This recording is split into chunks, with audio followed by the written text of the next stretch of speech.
Look at me. I'm telling you this as straight as I can, and it might hurt at first. God doesn't need you. And that truth might be the most freeing thing you'll ever hear. Not your gifts, not your worship, not your faithfulness, not your church attendance. He doesn't need your talent. He doesn't need your ministry or your broken promises. He doesn't even need your story.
God.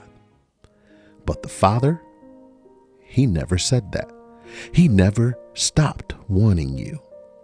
You might have never felt the embrace of a real father, someone who sees beyond your flaws, beyond your mistakes, and still says, "You're mine." Trust me, I understand this on a level that is sometimes too much to bear. But real fatherhood isn't just about biology. It's about choice. It's about commitment. It's about love that chases, love that stays, love that refuses to let go. I believe that's why Jesus told the story of the prodigal son. Not just to show us our rebellion, but to reveal the father who ran breaking every cultural norm of dignity. And here's the truth that challenges and changes everything. God doesn't need you. He chose you. You are wanted, deeply, relentlessly, passionately wanted. And here's the beautiful paradox. The God who doesn't need anything chose to need you. Not because he had to, but because he wanted to. That's why when I saw a billboard recently, it struck a nerve deep in my soul. Bold black letters. God doesn't need you. You need God. Quite honestly, it's the whole reason for this video.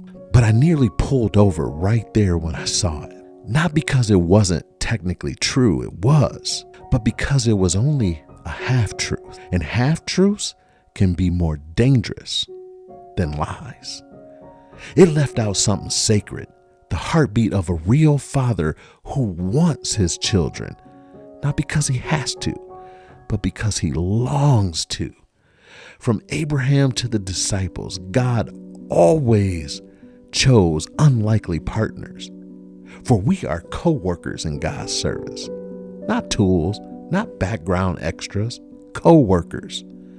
Think about it. Jesus didn't teach us to pray, "God, just do your thing."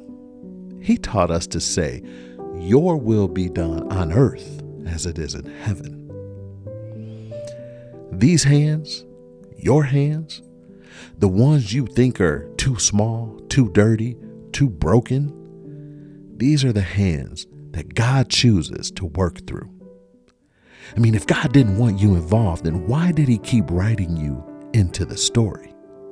John 3:16 doesn't say God needed the world. It says God so loved the world. You weren't created out of deficiency. You were created out of intention. Listen, the world might not have clapped when you showed up, but I promise you that heaven absolutely did. You weren't created to earn your place. You were created because love already made space for you. And even now, after all the mess, all the wandering, he still wants you home. He didn't just allow you to exist. He designed you with delight. He wants relationship. He wants sons, daughters, family.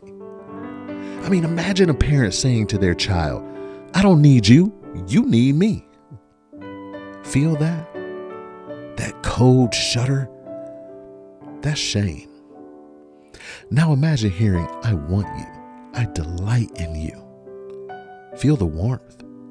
That's connection. One version creates shame. The other creates connection. That's the difference between fear-based theology and a father's heart. God didn't need a family. He wanted one. You are not disposable. You are desirable. You're not background noise. You're God's masterpiece. The greatest lie isn't that God doesn't exist. It's that he doesn't want you. And if you've ever doubted your value, look at the cross. That wasn't obligation. That was the deepest kind of desire. A father who would rather die than live without his children. So what happens when you finally believe this? When you truly understand that you're chosen, not just needed, everything changes.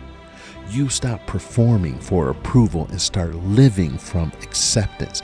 You stop trying to earn what's already been given. You begin to see yourself through his eyes.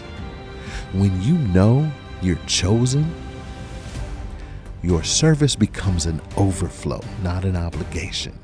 Your worship becomes a response, not a requirement. Your identity becomes secure, not shakable. This week, I invite you to write down the ways that God has specifically chosen you, and then tell someone in your life why you choose them. Let this truth transform not just how you see God, but how you see others. You see, we need a better billboard, one that reads, God doesn't need you, but he wants you more than you can ever imagine. Have you been living like you're tolerated when you're actually celebrated? I want you to drop a praise hands in the comments if you're thankful that the King of Kings didn't just create you, he chose you. And if you're struggling to believe this truth today, I want you to type, I am chosen in the comments. Let's affirm this truth together. And as always, thanks for watching One Brother's Opinion. And until next time, go and live love.